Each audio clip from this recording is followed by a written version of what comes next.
Welcome back. It is week 2 of West Side Elite. I'm Ryan Terpstra. This is Scout.com's Alan True, and we are here to talk about the happenings across the west side of the state of Michigan in high school football. And Alan, let's kick off with a game that you and I were both at. You saw it on State Champs, Walled Lake Western and Lowell. What a finish to this game.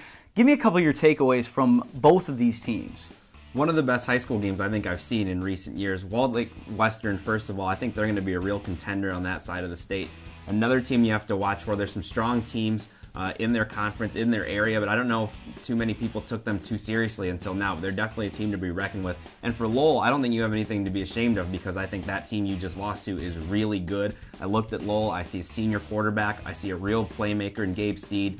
You obviously have a very experienced coach who's been there, won a lot of games, and they're going to win their share of games this year. They may not lose the rest of the season. So if I was a Lowell football fan or a Lowell football player, I would not be too worried off of that first result. It was a ridiculous stat. I think they hadn't lost a home opener since 1993 or something like that. 0-1, not familiar territory for Lowell. But as you mentioned, Ryan Stevens put up some great numbers. Steed had 275-plus yard catches.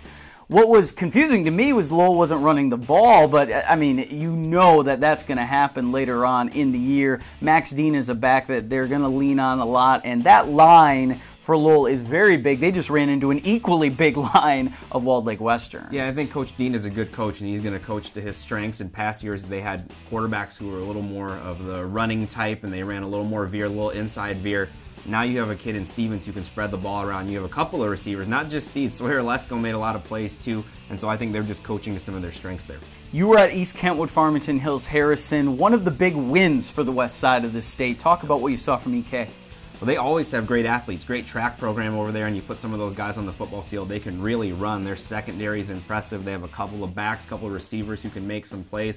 Obviously, you have a huge offensive line. I think their junior quarterback, Evan Midday, is going to be a really good one. Already had a good first game. He's going to get better as the season goes along. So East Kentwood, that's a team that now has some momentum and some confidence, and I'm telling you, there's a whole bunch of athletes over there. Yeah, and another big year maybe for them coming up in the OK Red.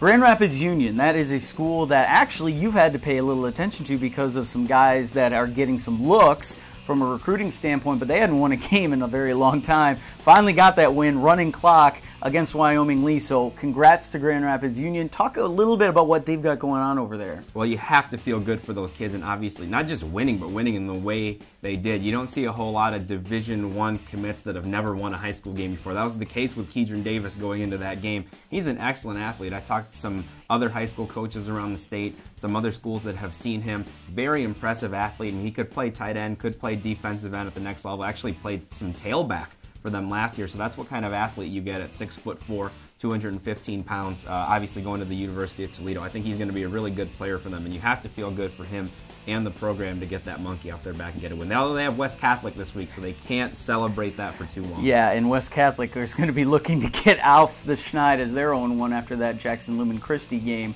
that we covered as well. But congrats to them, especially for your senior year. You got to get that first victory for Mr. Davis.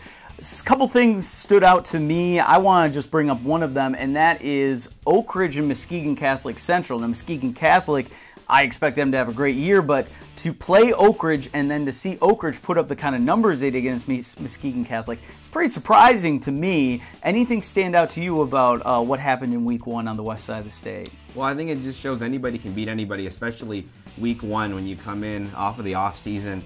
You have some new faces and some new places. Just like we said with Lowell, Muskegon Catholic Central is going to be fine. They just got themselves into a shootout similar to what the Red Arrows did. Now, Oakridge is not a team to be slept on. They have some athletes. They have some guys that can do some things in space. I know a couple of those guys impressed you, so they're going to be a team that can really roll up some points over the course of this season. Yeah, it'll be interesting to watch them, and they got Detroit Loyola this week. That will be a game that will probably be a nice litmus test for them in Week 2 as well.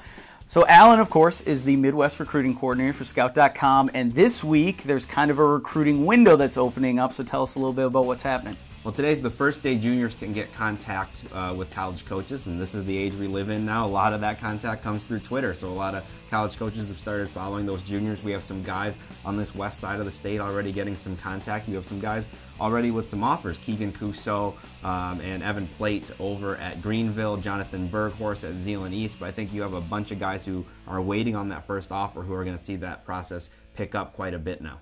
And that'll be the news we'll be bringing you on West Side Elite, the offers, the big stats, the big games. That's what we do here every week on StateChampsNetwork.com. For Alan True, I'm Ryan Terpstra, and thanks for the download.